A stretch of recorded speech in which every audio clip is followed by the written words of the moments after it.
Bonjour à toutes et à tous. Heureux de vous retrouver aujourd'hui pour un nouveau webinaire, les webinaires de Parlons Cash, proposés par BPI France et la direction de la création et de l'entrepreneuriat. Alors, les webinaires Parlons Cash, c'est une série de webinaires qu'on met en place pour démocratiser, on va dire, l'accès aux informations concernant l'entrepreneuriat. On parle de sujets financiers, on parle d'accompagnement, on parle de compte de résultats, de prévisionnel, on parle de banque, comment est-ce qu'on se fait financer également par les banques. Voilà. Aujourd'hui, on a un sujet extrêmement passionnant. On l'a vu dernièrement. C'est le sujet de l'innovation ou le financement de l'innovation. Et pour ce faire, on a 4 intervenants. Un cinquième qui va nous rejoindre, qui est Ahmed, que je vais présenter. Mais au préalable, je vais laisser chaque intervenant se présenter et nous dire d'où il vient et son activité. Je commence par l'entrepreneur, l'entrepreneuse, par toi, Asa. Si tu pouvais te présenter, s'il te plaît. Oui, bonjour à tous. Je m'appelle Asa Besbes. Je suis fondatrice et dirigeante de Asa Fencing. On est une marque de chaussures d'escrime lancée la société est créée fin 2020 et on a commencé à vendre en 2023. Merci beaucoup, Asa. Et ensuite, j'ai 3 experts avec moi. Honneur aux dames. Fanny, est-ce que tu peux te présenter, s'il te plaît? Bonjour, donc Fanny Turbert, je suis chargée d'affaires innovation sur le département du 91 et du 93, donc chez BPI France. J'ai pour but d'accompagner les startups innovantes dans leur développement R&D et leur développement aussi économique et commercial. Top, ravi de t'avoir parmi nous. Merci Fanny. Ensuite, j'ai Elias qui est également avec nous. Bonjour à tous. Moi, je suis chargé d'affaires entrepreneur référent innovation. Donc, j'accompagne les sociétés innovantes early stage, donc de la création jusqu'à la série A. Merci beaucoup, Elias. Et pour finir, on a également Julien avec nous. Bonjour tout le monde, Julien Avrillon, moi je suis le directeur d'Initiative Calvados, donc je représente le réseau Initiative aujourd'hui et je m'occupe aussi particulièrement de tous les projets innovants sur le territoire de la Normandie. Merci beaucoup, Julien. Alors, normalement, ces webinaires, ils sont co-animés avec moi. Donc, Julien Pellier, moi, je suis responsable du pôle financement au sein de la direction de la création et de l'entrepreneuriat chez BPI France. Donc, ce webinaire est normalement co-animé avec Ahmed Bouzouaïd, qui, lui, est directeur du programme Entrepreneuriat pour tous, également chez BPI France. On a eu un léger sujet technique, malheureusement, donc on essaie de faire remonter, c'est le terme qu'on utilise, monter sur scène, on essaie de faire remonter Ahmed pour qu'il puisse nous rejoindre et co-animer également avec moi ce webinaire. Dans l'attente de cette contrainte technique, je pense qu'on peut démarrer tout de suite puisque vous allez le voir, 1 heure, ça passe extrêmement rapidement. Un petit préalable concernant les questions. Alors, vous avez plusieurs onglets. Vous avez sondage en bas à droite normalement. Vous avez également questions et chat. Moi, je vous invite à poser vos questions dans l'onglet questions, s'il vous plaît, puisque l'onglet chat, on va avoir beaucoup de personnes qui se connectent, qui rebondissent sur les propos. Mais si vous avez des questions à nous poser sur qu'est-ce qu'un projet innovant, qu'est-ce que vous financez, qu'entendez-vous par, je sais pas moi, certains termes techniques, du besoin en fonds de roulement ou autre, n'hésitez pas à poser vos questions dans l'onglet questions. Les questions qui seront posées dans le chat, malheureusement, ne pourront pas être traitées ou répondues. Donc, pensez à bien poser vos questions dans l'onglet questions, s'il vous plaît. C'est pour tous nos auditeurs. Merci beaucoup. Alors moi, j'aimerais commencer avec l'entrepreneuse Adza, puisque effectivement, on a l'honneur de t'avoir parmi nous et on voulait échanger avec toi, que tu nous parles un petit peu de ton expérience sur ton projet innovant. Donc, tu as lancé une start-up qui se veut qu'on qualifie d'innovante. Alors, on va aborder plusieurs concepts, notamment quels sont les concepts qu'on considère comme innovants. Il y a plusieurs types d'innovation, technologiques, industrielles, enfin voilà, etc. On va le voir. Écologique aussi. Écologique, il y a plein de types d'innovation. Et donc, toi, dans ton projet innovant, comment est-ce que déjà on a qualifié ce projet? Comment est-ce que qui a déterminé que ce projet pouvait être innovant? Et ensuite, comment est-ce que tu as pu accéder à tes financements? D'accord. Je vais essayer de faire le plus court possible parce qu'il y a d'autres intervenants. Donc, Tout simplement, nous, quand je dis nous, mon mari et moi, on a créé le projet ensemble en 2020. Moi, je suis sportive de haut niveau à la base, je suis escrimeuse et donc j'ai souffert durant ma carrière de blessures graves dues justement aux chaussures pas compatibles en tout cas avec la pratique de l'escrime. Et donc, on a lancé ce projet. Et en fait, quand on avait commencé le projet, on a décidé de commencer from scratch. C'est-à-dire, on s'est dit, on va pas regarder ce qui est fait. On va faire notre propre R&D, justement. Et donc, ça nous a pris pratiquement 2 ans pour développer notre prototype. Et donc, derrière, il y avait toute une phase de recherche et développement sur la construction d'une chaussure, sur la biomécanique des escrimeurs, sur les matériaux utilisés. On voulait inclure des matériaux recyclés. Donc, les matériaux recyclés sur des chaussures de ville, c'est possible et c'est faisable et on le voit déjà, mais des matériaux recyclés sur des chaussures de performance qui sont soumises chaque jour à beaucoup de contraintes, c'est beaucoup plus contraignant et difficile. Et donc, il y avait aussi une partie recherche et développement sur quels matériaux, la composition chimique, etc., à inclure sur ces composition chimique et aussi split avec les matériaux recyclés. Donc toute cette partie R&D au début, je vous le dis tout de suite, c'était pas de l'innovation, c'était de la recherche et développement. La partie innovation est venue plus tard, justement sur la fin de cette partie R&D, quand on avait commencé le prototypage. Là, on s'est dit, OK, maintenant, on sait ce qui est fait sur le marché, on sait, nous, sur ce qu'on veut proposer, et du coup, comment on peut ramener quelque chose qui n'existe pas, quelque chose de nouveau. Et c'est ça, en fait, en tant qu'entrepreneur, quand vous allez définir votre innovation ou même aller plus tard chercher des innovations, des subventions ou des financements, il faut toujours raisonner en mode quelle innovation je ramène? Parce qu'il y a pas mal de trucs qui existent déjà et en fait, on se rend compte qu'après, c'est pas forcément de l'innovation. Donc ça, c'était dans un premier temps. Et donc, j'ai commencé, quand on avait commencé à faire du prototypage, c'est là où on avait besoin de financement, de prototypage pour nos prototypes qui sont basés sur de l'innovation. C'est là où on avait besoin de financement. Donc, on avait commencé par contacter la BPI en premier, qui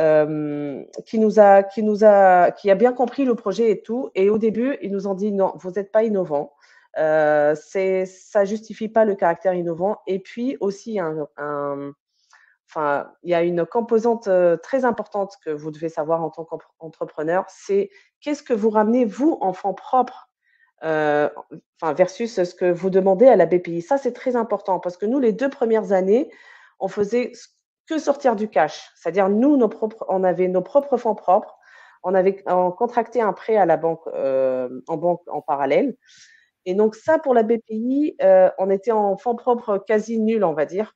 Par rapport à ce qu'on a dépensé, on n'avait pas commencé à vendre à l'époque. C'est-à-dire, les 2 premières années, c'était que du cash flow, que du cash out.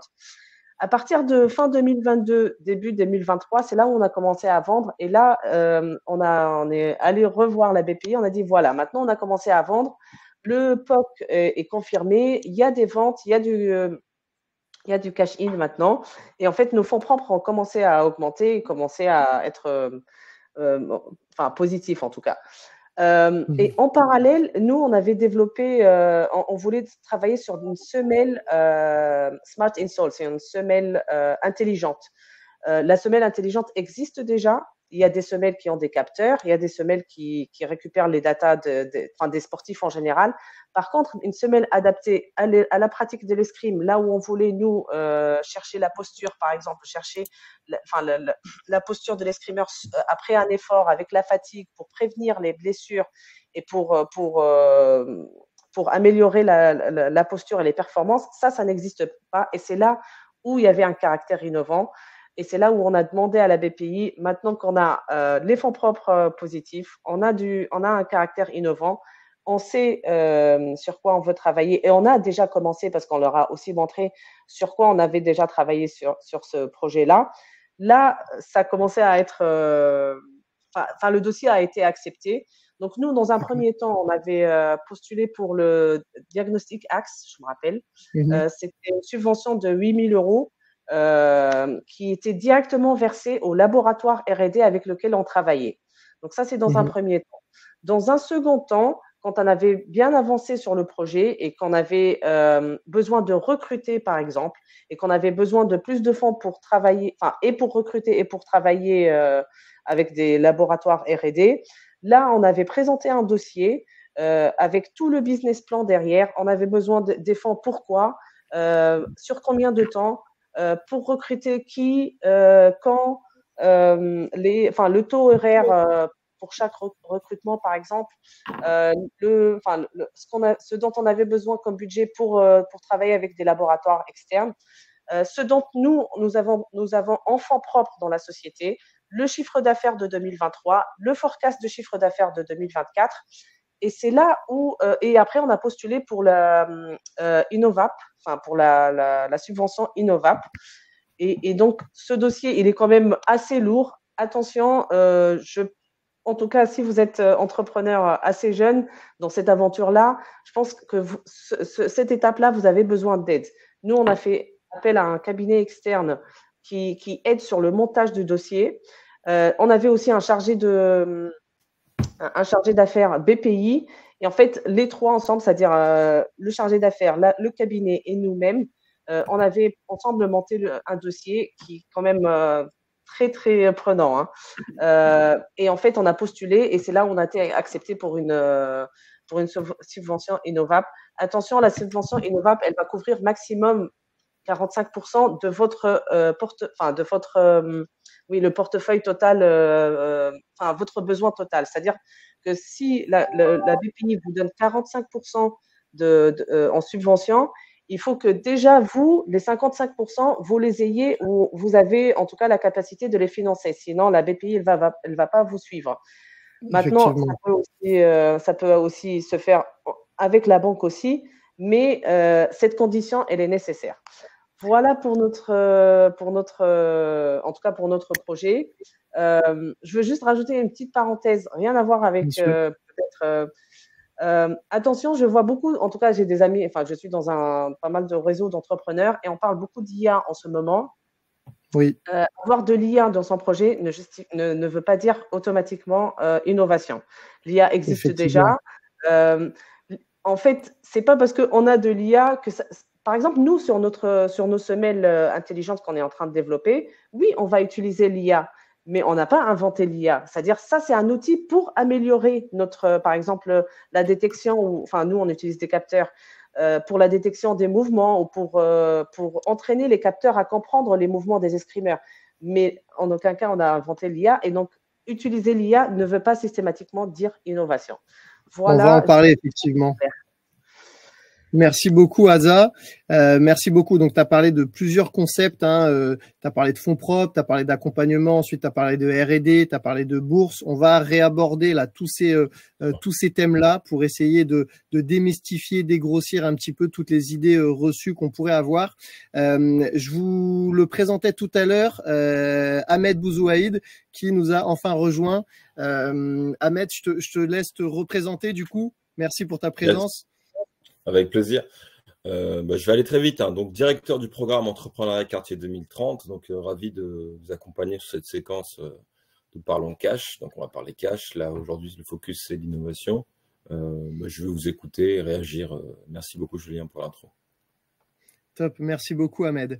Et encore une fois, merci Aza. Donc effectivement, on a parlé de plusieurs concepts. On a parlé de l'IA et on va réaborder ce thème-là parce que je pense qu'autour de la table, entre guillemets, on est 6 à effectivement comprendre que intégrer de l'IA aujourd'hui dans un projet entrepreneurial, ce n'est pas forcément synonyme d'innovation. Aujourd'hui, l'IA, c'est un outil, comme tu l'as très bien précisé Aza, et ça doit nous permettre effectivement d'avoir peut-être un avantage concurrentiel, de production ou autre, mais ça ne signifiera pas forcément que le projet sera innovant.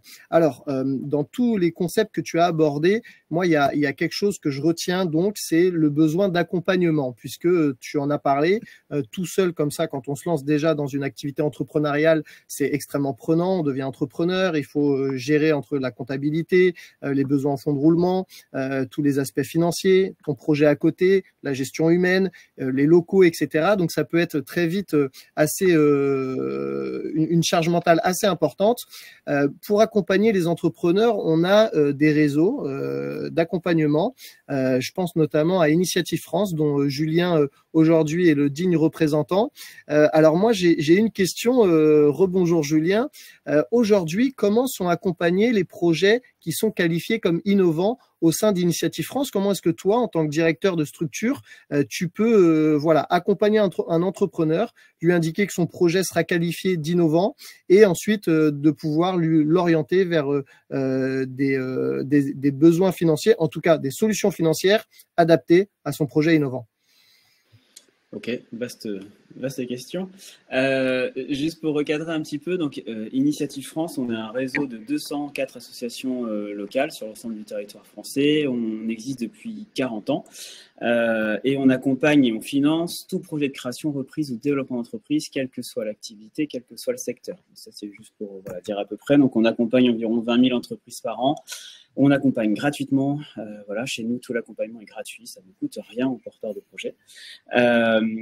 Et plus spécifiquement, donc sur l'innovation, on a développé depuis plus de 20 ans des solutions particulières pour l'innovation.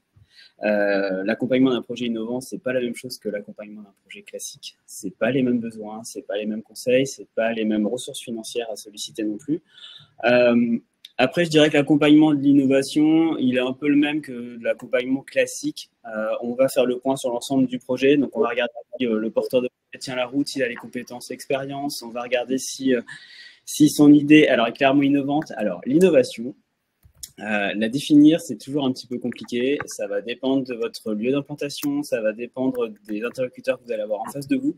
Nous, ce qu'on considère comme innovant, c'est un projet qui va nécessiter de la recherche et développement, de la propriété intellectuelle, des besoins en cash très importants, un démarrage commercial très long, une scalabilité possible, donc un fort potentiel de développement d'activité. Mais en gros, pour bien définir si le projet va être innovant, il faut faire le tour des partenaires potentiels et voir avec eux si c'est vraiment innovant ou pas. Et je rejoins mes collègues, l'IA maintenant c'est un outil. C'est pas d'innovation. C'est comme développer une appli. C'est pas innovant, développer une appli. Je prends un exemple d'un porteur de projet qu'on a accompagné récemment. Il développe un nouveau parfum.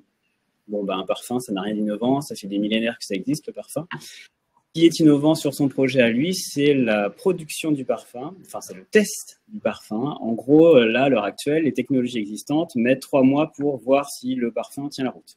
En gros, le temps que les molécules se calment et que tout se passe bien et qu'on ait la vraie odeur du parfum.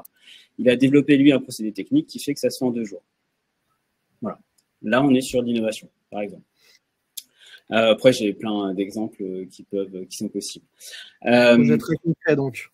Ouais. Élément très concret qui va caractériser le caractère innovant, hein, tu l'as dit, c'est vraiment le fait de réduire cette phase de captation de l'odeur, de la molécule. Et donc ça, on a considéré que c'était un projet innovant. Oui, parce qu'en fait, ça permet de proposer à tous les parfumeurs de tester différents parfums beaucoup plus vite que ce qui peut être fait à l'heure actuelle et donc de les lancer commercialement plus rapidement aussi. Voilà, donc il y a un impact génial. Important. Ok, top. Donc, tu as parlé du coup de plusieurs concepts hein, et tu l'as dit. Moi, je voudrais juste rebondir sur le fait que ce que tu expliquais, c'est que plusieurs indicateurs vont pouvoir amener au fait qu'on peut qualifier un projet d'innovant.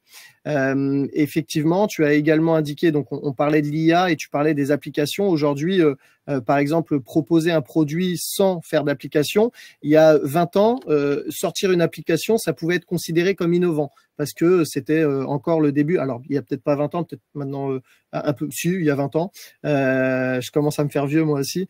Donc, il y a 20 ans, effectivement, sortir un produit avec une application, ça pouvait être considéré comme innovant. Aujourd'hui, ça ne l'est plus. C'est tout simplement peut-être louper une section du marché, toute une partie de sa clientèle si on ne propose pas d'application. Et donc, ce qui était vrai hier ne l'est plus forcément aujourd'hui. Il y a encore 2 ans, effectivement, intégrer de l'IA dans un projet, c'était super innovant parce qu'on était encore aux prémices de l'IA. Aujourd'hui, maintenant que l'IA est totalement démocratisée et que d'autant plus c'est de l'open source, là, effectivement, ne pas utiliser l'IA comme un outil, ce serait peut peut-être passer à côté de quelque chose. Et ça, tu l'as très bien dit, Julien.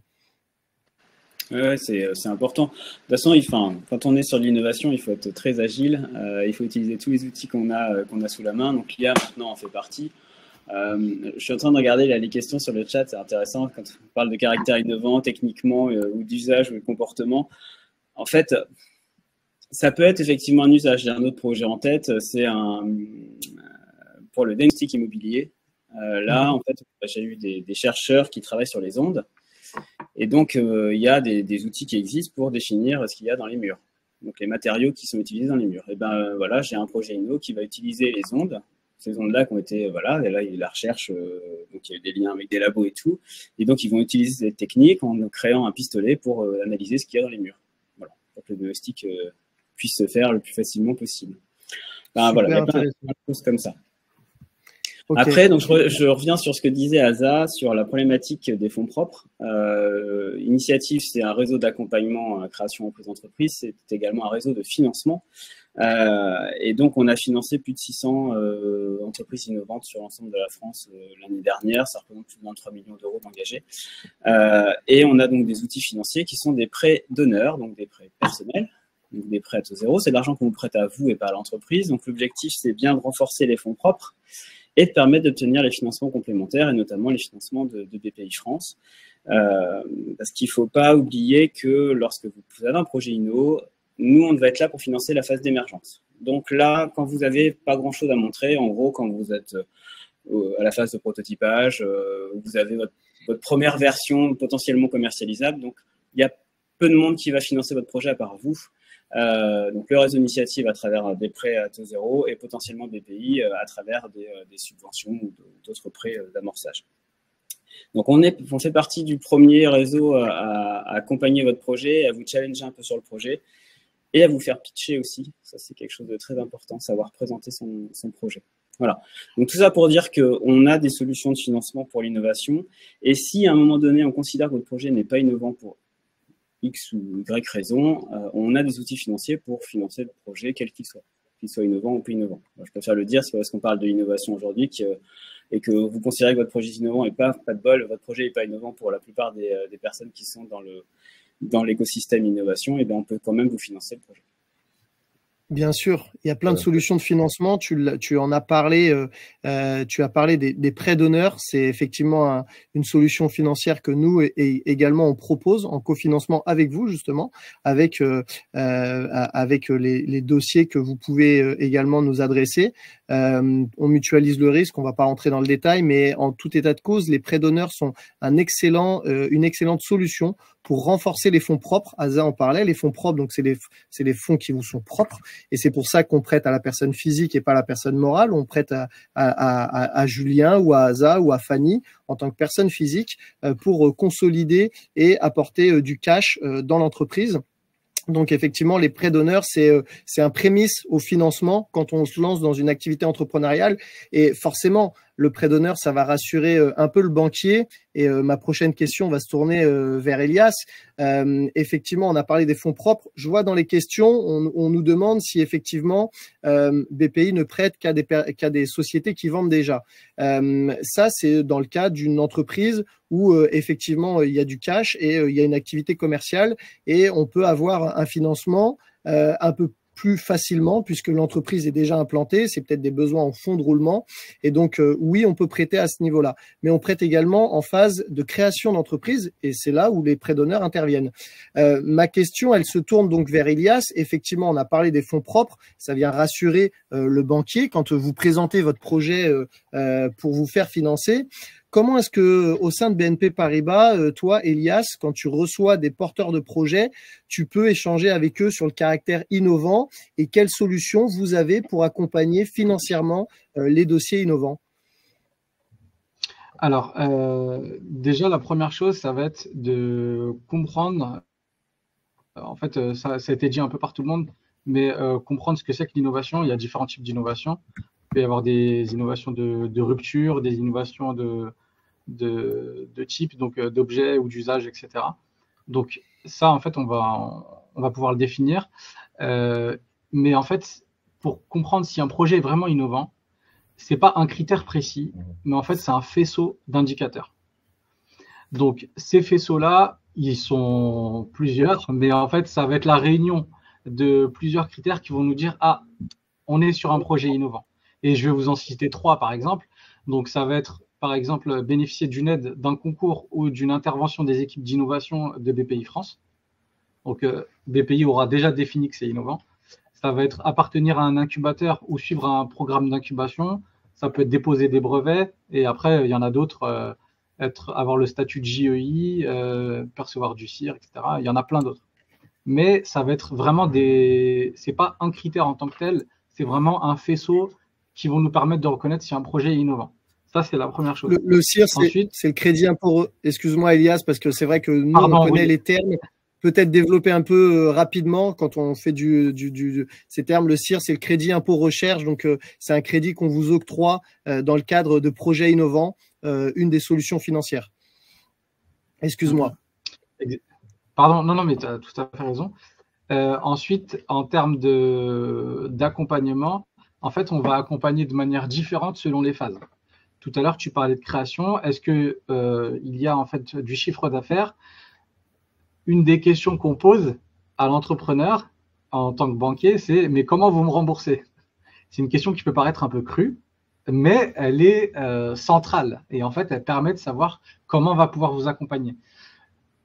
La réponse à cette question, c'est pas « on n'a pas de chiffre d'affaires, on n'est pas en capacité de rembourser, donc il n'y aura pas de prêt ». Pas du tout. En tant que banque, en fait, on va s'appuyer sur les autres financements pour pouvoir prêter. D'accord? Ça veut dire qu'on ne vient généralement pas seul, donc on vient avec l'appui de BPI ou d'un autre financement de prêt d'honneur, ou d'autres types de financement sur des fonds d'amorçage ou des business angels. Et on va s'appuyer en fait sur ces autres sources de financement pour pouvoir rajouter un financement supplémentaire. D'accord? Sachant que on a différents types de financement. Ça peut être, je rentre dans le détail, mais ça peut être des prêts classiques comme en fait un prêt en trésorerie, donc un financement de BFR, besoin de fonds de roulement, mais ça peut être aussi financer du matériel en leasing. Donc ça, c'est des solutions qu'on propose. D'accord, très bien. Et puis dans notre analyse en tant que banquier, ce qu'on va regarder, ça a été rappelé par Asa et Julien, mais le niveau de fonds propres, c'est très important. Parce que pour nous, c'est la santé de l'entreprise.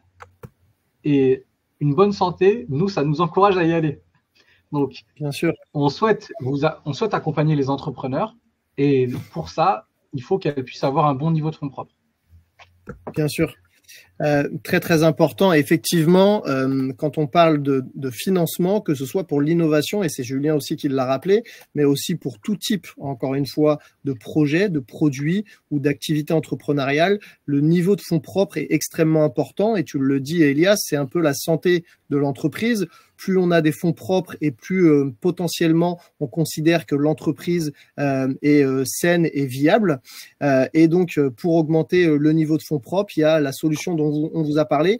Il n'y a pas que ça, hein, puisque le prêt d'honneur, c'est considéré comme du quasi-fonds propre, mais c'est une très bonne solution financière qui vous permet de consolider vos fonds propres. On a des questions dans le chat. Comment est-ce qu'on accède à des prêts d'honneur? Comment est-ce que je peux déposer un dossier pour avoir un prêt d'honneur? Les prêts d'honneur, ils sont proposés par les réseaux d'accompagnement. Donc Julien, par exemple, fait partie. Et, Julien, aujourd'hui, il fait partie du réseau d'Initiative France. Il y a plusieurs réseaux qui proposent ces prêts d'honneur. Il y a également France Active, il y a pour du prêt d'honneur solidaire, il y a le réseau Entreprendre qui peut également proposer du prêt d'honneur, il y a l'ADI qui vient en complément de son microcrédit chercher un prêt d'honneur aussi auprès de BPI France. Donc il y a plusieurs réseaux d'accompagnement qui peuvent vous proposer ces prêts d'honneur. Pour pouvoir accéder à ces réseaux, il suffit simplement d'aller sur le site internet. Par exemple, je prends l'exemple pour Initiative France. Vous allez sur le site internet et vous aurez une carte interactive avec les 204, c'est ça, Julien ? 204 associations implantation locale qui vous permettront de trouver quelle est l'implantation locale la plus proche de chez vous. Et une fois que vous l'aurez déterminé, il vous suffit simplement d'aller pousser la porte d'une de ces associations pour pouvoir vous faire accompagner.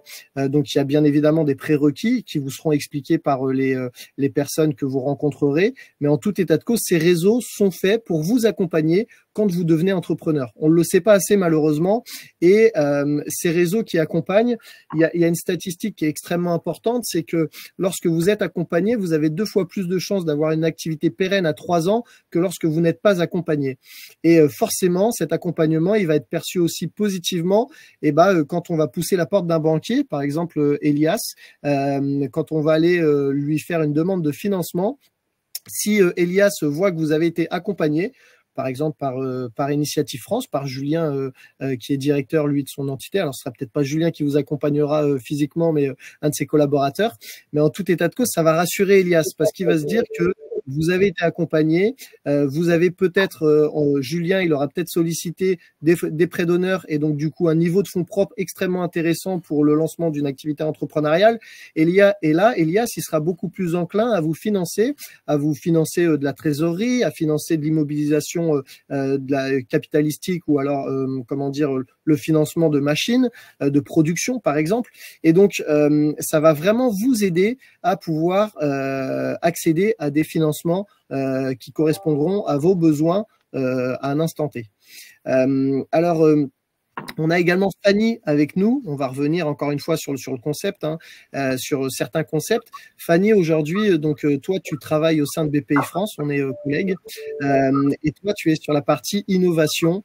On a encore une fois plein de questions concernant qu'est-ce que vous considérez comme innovant. Elias a déjà apporté une forte réponse à mon avis. Il a parlé d'un faisceau d'indices qui nous amène au caractère innovant. Est-ce que toi, c'est également quelque chose qui te parle, ce faisceau d'indices pour déterminer le caractère innovant, Fanny? Ouais, exactement. On ne pourra pas vous faire une définition claire de ce qu'est un projet innovant, enfin une définition carrée. C'est vraiment déjà de une appréciation aussi. Enfin, c'est un entretien qu'on mène avec chaque porteur de projet et on va en fait checker en effet plusieurs faisceaux d'indices.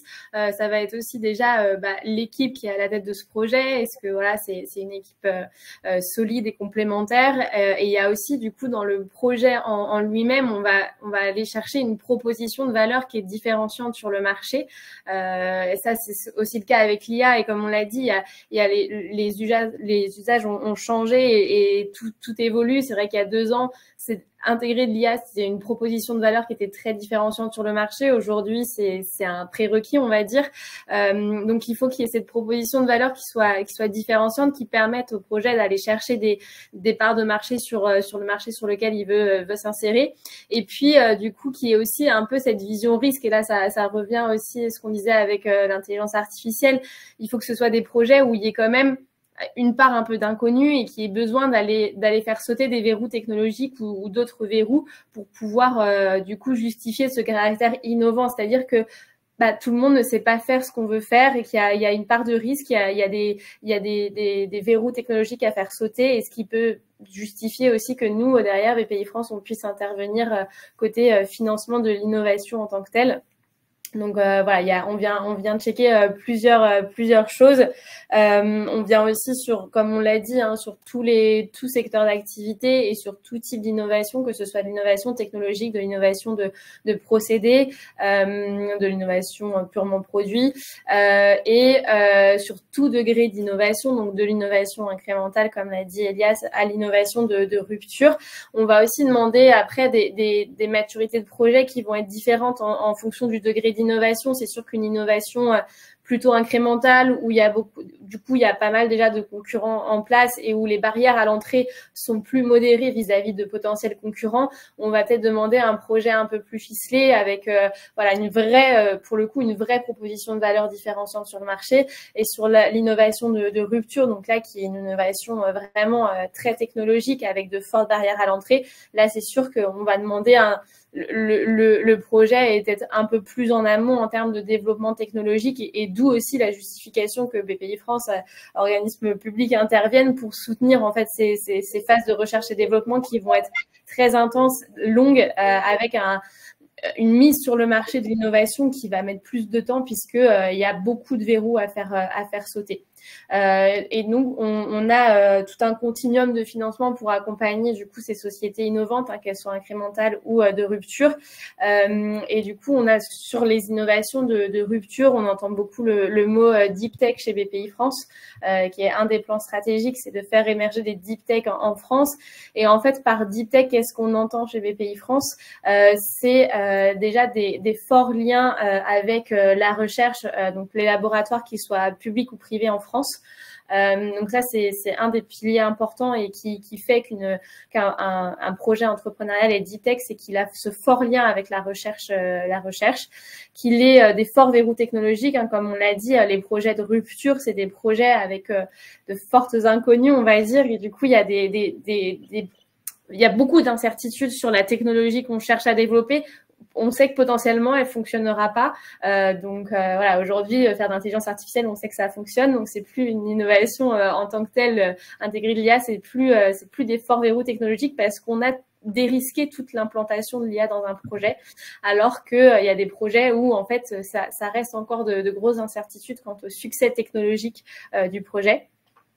Et c'est des projets, du coup, avec de fortes barrières à l'entrée, avec une stratégie de propriété intellectuelle qui est forte. Ça, c'est des choses aussi qu'on regarde dans les projets, tous les degrés, mais surtout sur les degrés d'innovation de rupture. C'est est-ce que on vient sécuriser notre innovation? Est-ce qu'on vient la protéger via une stratégie de propriété intellectuelle, que ce soit des brevets? Voilà, il y a plein de mécanismes pour protéger son innovation.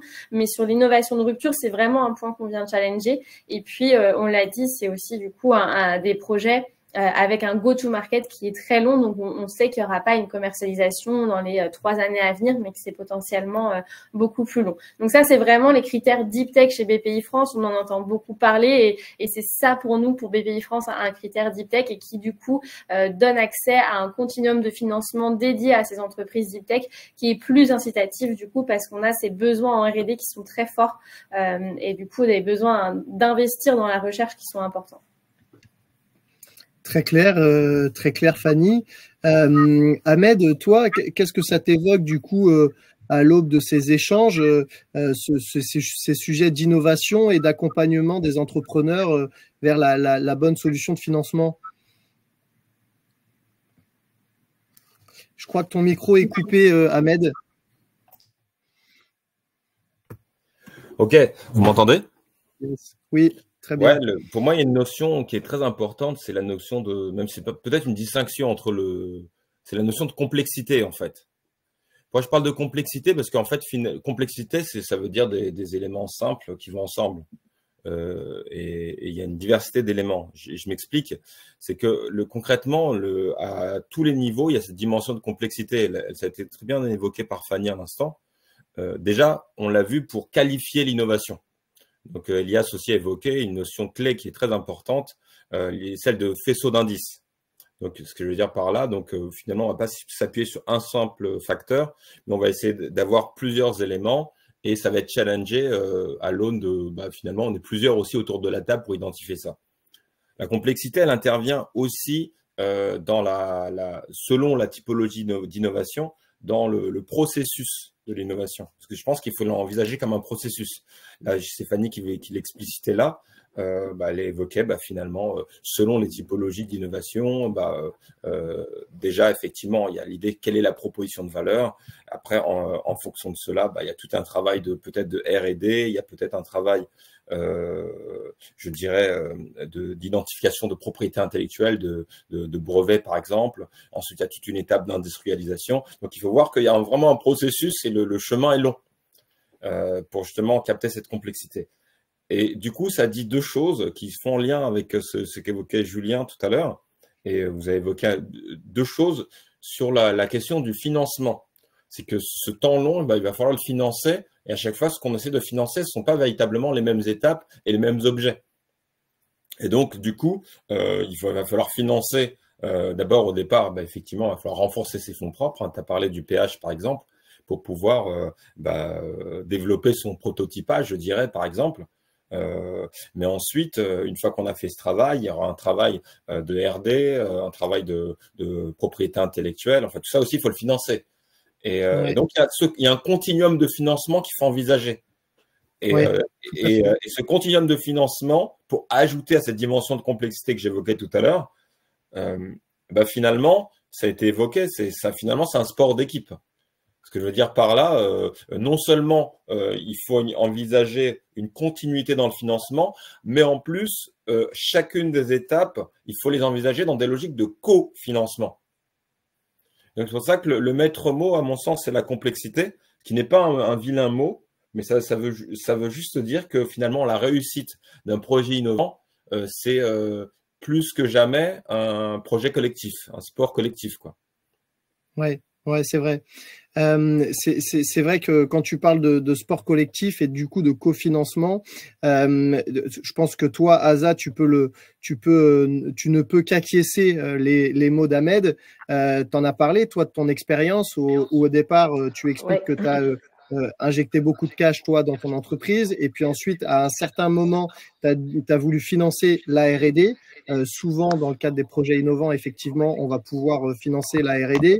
Fanny en a parlé, on va peut-être y revenir juste après, avec notamment des prêts ou des subventions qui permettent de financer toute cette partie-là. Et puis ensuite, tu as pu vendre par la suite. Et ensuite, tu as pu avoir d'autres types de financements liés aux ventes quand tu as voulu pousser la porte d'une banque traditionnelle en ayant déjà du cash. Non, c'était BPI qui t'a financé par la suite. Mais tout ce parcours-là, toi, ça t'évoque ton expérience, en fait, au final.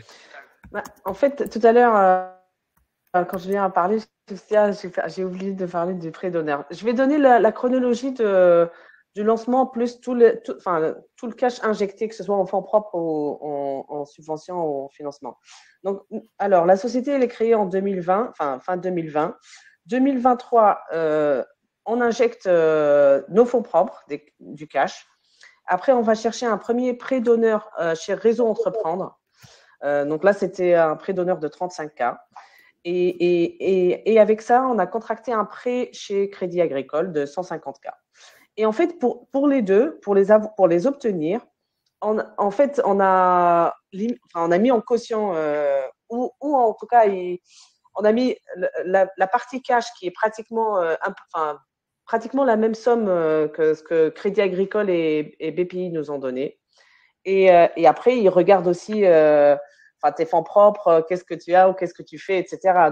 Donc ça, c'était comment on a commencé, comment on a pu obtenir et le prêt d'honneur et le crédit de Crédit Agricole. Après, donc, on a commencé à travailler. Fin 2022, on commence à vendre. 2023, c'était vraiment notre première année pleine de vente. On va voir la BPI, ils nous disent non, là, on ne peut rien faire pour vous. Vous êtes, vos fonds propres, ils sont quasi nuls. 2024, donc on a clôturé l'année 2023, on a l'alias fiscal. 2024, on va revoir la BPI, on dit voilà 2023 ce qu'on a fait, voilà le chiffre d'affaires. Maintenant, nos fonds propres, ils sont positifs. Voilà le forecast. À l'époque, on avait déjà fait le premier trimestre, donc ils ont vu que déjà le démarrage de 2024 était fort. On a présenté le dossier justement pour l'innovation. Sachant que Diagnostic Axe, les 8 000 €, ça c'était en 2023. Donc 2024, on fait tout le dossier dont je vous ai parlé pour Innovap. Donc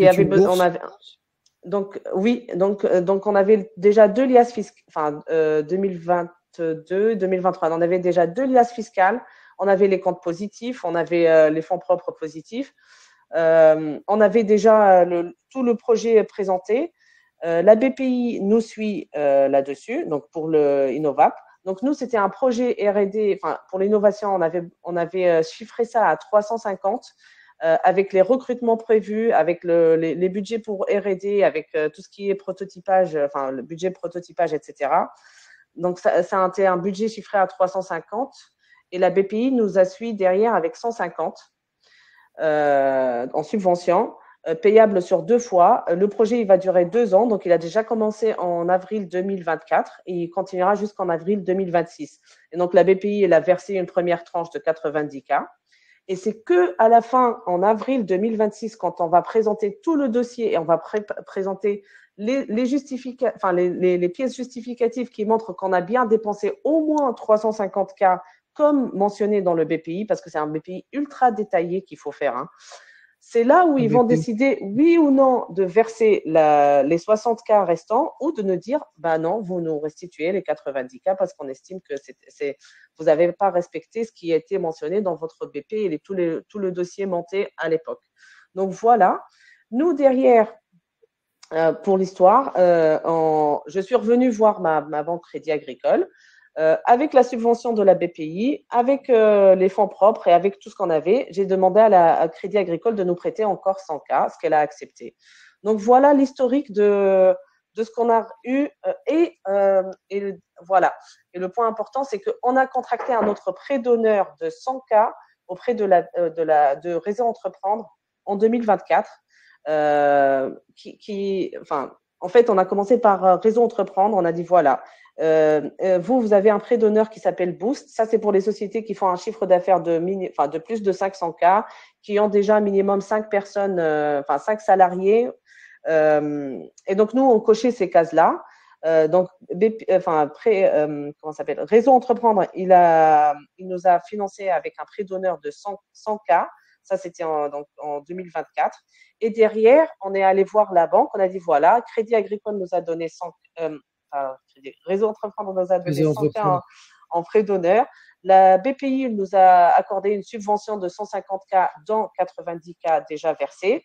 Donc, et derrière, Crédit Agricole a suivi avec 100K. Donc, voilà l'historique, en tout cas, tout ce qui est prêt, subvention, innovation, prêt d'honneur. Voilà comment on a fait. Merci beaucoup. Donc, ce qu'on constate dans ton parcours, Asa, c'est qu'effectivement, à chaque besoin, il y avait une solution de financement. Au départ, tu as eu un prêt d'honneur. Après, tu nous as expliqué que tu es retourné voir BPI et malgré le fait d'avoir commencé à vendre, on n'a pas pu t'accompagner à ce moment-là. Et pourtant, tu avais bénéficié d'un prêt d'honneur précédemment. Et par la suite, une fois que tu as pu montrer 2 exercices fiscaux complets, là, on a pu t'accompagner sous la forme c'était la bourse InnovUp, Oui. avec le versement en 2 fois. Si effectivement tu remplissais tous les critères consécutifs à l'obtention de la bourse. Alors, il nous reste 10 minutes dans ce webinaire. Moi, j'aimerais refaire un tour de table sur, au final, quels sont pour vous ce qu'on appelle les good tips, les bons réflexes à adopter quand on considère, nous, qu'on a un projet innovant et qu'on souhaite se faire financer.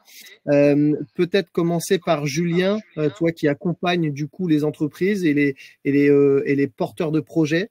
Qu'est-ce que tu aurais envie de leur dire s'ils souhaitent se faire financer un projet innovant? Déjà de ne pas rester seul. Vous avez plein de réseaux d'accompagnement qui sont là, qui existent, donc c'est toujours intéressant d'aller toquer à la porte. Comme je vous disais tout à l'heure, c'est gratuit, donc n'hésitez pas. Si on n'a pas la réponse, on vous enverra vers un partenaire. Ce qu'il faut comprendre à la réseau d'accompagnement, c'est qu'on se connaît tous, on est tous en lien, et par rapport à l'innovation, c'est un très petit écosystème, donc tout le monde se connaît. Et donc quand vous avez déjà une première porte ouverte, on va vous orienter vers le conseiller BPI qui va bien pour votre premier financement, le partenaire bancaire qui a l'habitude de voir des projets inno et qui est prêt à y aller alors que c'est un risque important pour lui, des investisseurs privés aussi éventuellement, des incubateurs qui peuvent vous accompagner par rapport aux liens recherche. Voilà, il y a plein de choses qui existent. Nous, on est une porte d'entrée pour vous orienter au mieux en fonction de vos besoins. Merci beaucoup, Julien. Très clair. Ma question, elle se pose également à Elias. En tant que banquier, tu en as parlé un petit peu tout à l'heure, hein, c'est le fait d'avoir des niveaux de fonds propres, un certain niveau d'activité qui va rassurer le banquier sur le risque. Tu as posé une question très pertinente, mais comment est-ce que vous me remboursez au final si je vous prête de l'argent, moi en tant que banquier? Du coup, quel conseil, toi, tu aimerais donner à tous ces entrepreneurs qui souhaitent se lancer dans l'activité innovante aujourd'hui? Alors, le premier tips, et j'abonde en fait dans la voie de Julien, c'est trouver un interlocuteur dédié à l'innovation, que ce soit au sein de BPI, mais auprès du réseau initiative ou de votre banquier. En fait, l'écosystème, comme il a dit, de l'innovation, c'est un écosystème qui est très petit, mais c'est surtout, on connaît tous les acteurs. Et donc, je vous donne un exemple concret, mais quand vous passez par moi, en fait, je vous présente aux autres acteurs. Et en fait, le but, c'est vraiment d'accompagner l'entrepreneur dans sa réussite. Ça peut se faire par le financement bancaire, mais pas que, par tout un tas d'accompagnements, même autre que le financement. Et ensuite, pour répondre sur la partie financement, sur les critères, on va dire les 4 critères très importants dans une analyse financière, mais on parle vraiment que d'analyse financière, alors que sur l'innovation, comme il n'y a pas de benchmark, en fait, on va regarder d'autres critères, donc notamment les critères humains. Est-ce que l'entrepreneur sait s'entourer?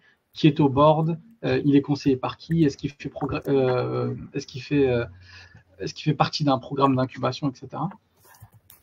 Sur les critères financiers, on va regarder le niveau de fonds propres, on va regarder le gearing. Donc, le gearing, c'est les dettes financières sur les fonds propres. D'accord? Donc, dans le chat, ça parlait de 1 pour 1. En fait, le 1 pour 1, c'est le max pour une société innovante.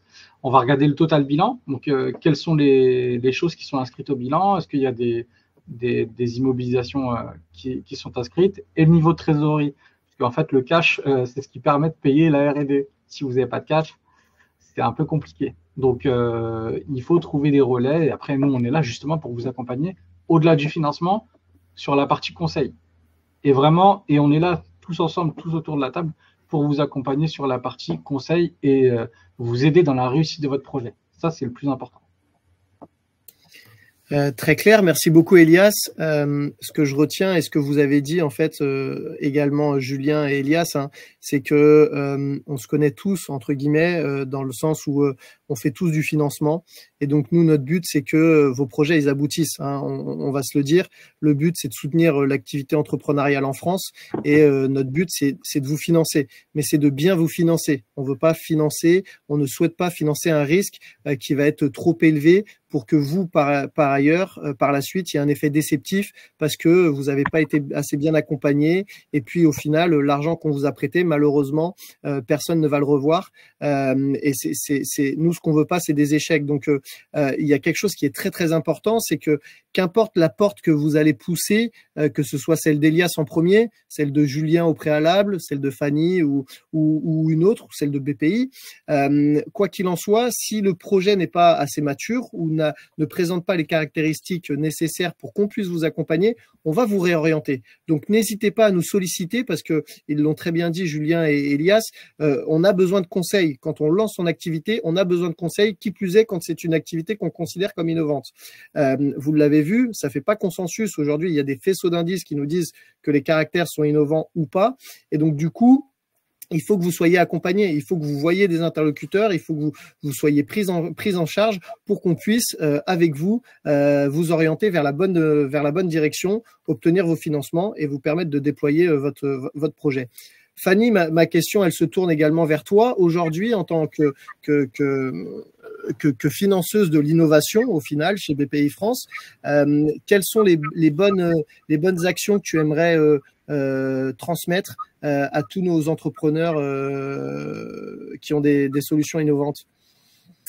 En effet, se faire accompagner, c'est important, donc que ce soit par les réseaux qui délivrent les prêts d'honneur et tout ce qui est aussi incubateurs qui sont là aussi pour vous soutenir, non pas que de façon financière, mais aussi qui vont vous donner plein de conseils et qui vont vous accompagner sur l'élaboration des business plans, tout ça aussi nous on demande derrière, que les financeurs vous demandent, que ce soit BPI France, que ce soit les réseaux aussi des prêts d'honneur.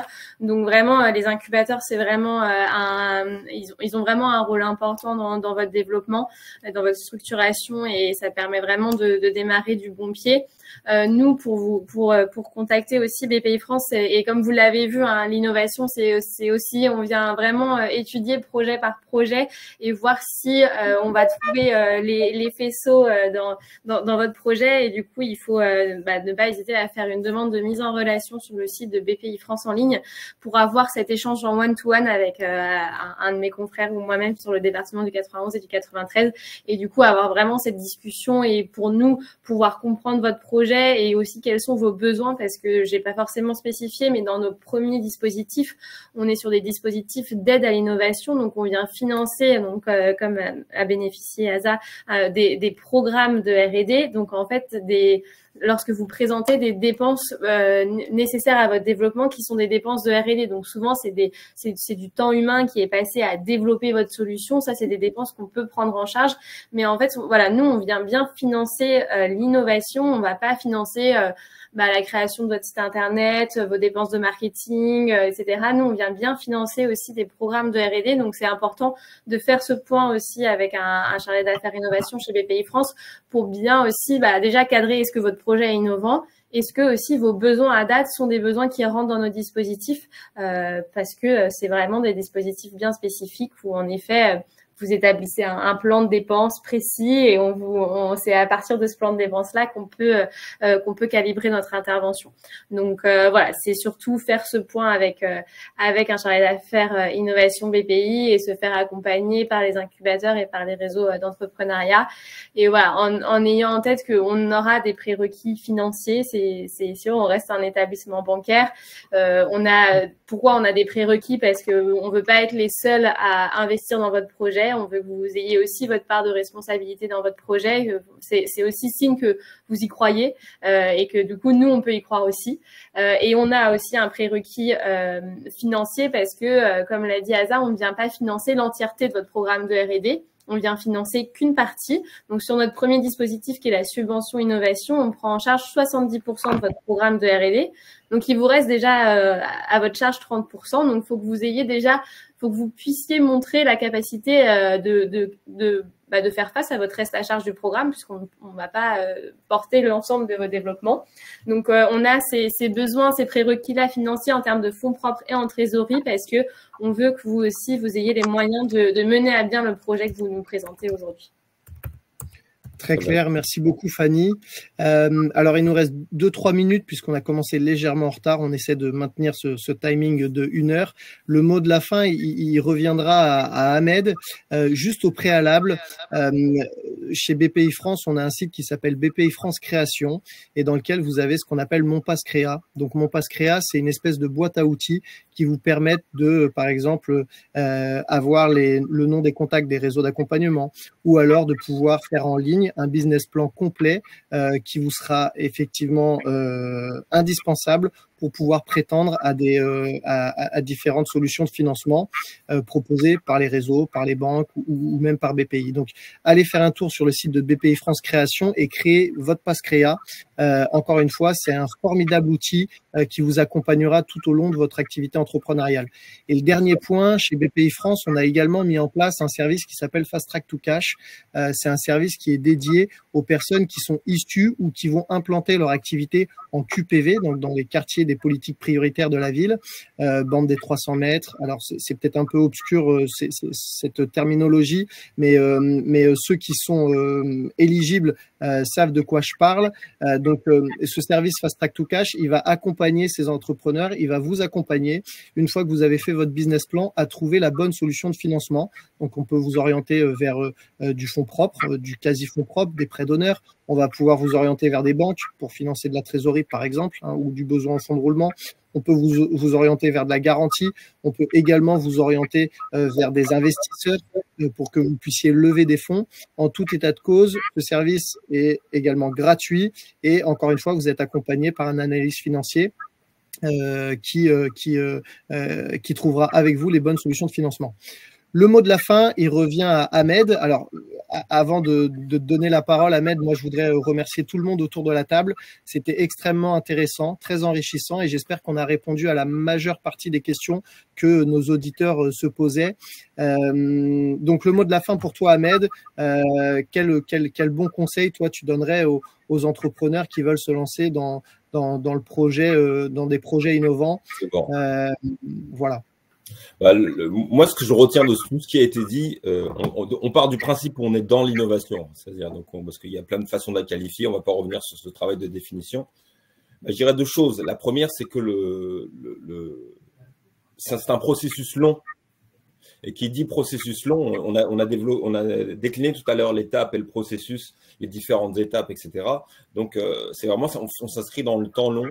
Et donc, ça veut dire aussi cash burn. Et donc, ça veut dire qu'il faut avoir pas mal d'argent. Et donc, pour avoir pas mal d'argent, ça signifie qu'il va falloir être en capacité de démontrer sa promesse de valeur et de créer de l'adhésion autour du projet. Donc, dès le départ, il faut vraiment avoir cette idée-là, que vraiment, il faut s'inscrire dans le temps long avant même d'être dans une logique de go-to-market. Le fait de stabiliser son prototypage, ensuite valider tout ce qui est validé, identifier, sécuriser son projet, du moins avec tout ce qu'on a évoqué, propriété intellectuelle, etc. Travailler sur une logique d'industrialisation, si c'est le cas. C'est vraiment, on s'inscrit dans le temps long. Donc, ça va demander de l'argent. Et Ilyes a dit quelque chose qui m'a frappé, c'est que c'est un petit écosystème qui se connaît. Et donc, ça signifie aussi que il faut identifier ceux qui pourront vous appuyer dans cet écosystème. Et le fait d'être accompagné est crucial. Et donc, il va falloir trouver le bon incubateur qui s'inscrit dans votre secteur, qui a l'expertise qui va pouvoir vous accompagner et qui est déjà identifié et plugué à l'ensemble des partenaires. Donc, c'est une route longue et difficile. Donc, raison de plus pour être accompagné. Ok, très clair. Merci beaucoup, Ahmed. Encore une fois, merci à tous nos intervenants. Merci Julien, merci Fanny, merci Aza, merci Elias et merci Ahmed pour votre présence. Et on se retrouvera dans un mois, à peu près un mois et demi, pour sur un nouveau thème d'un webinaire Parlons Cash proposé par le service Fast Track to Cash de BPI France. Merci encore. Excellente journée à toutes et à tous. À bientôt. Bonne journée. Merci. Merci. Bonne journée à tous. Salut.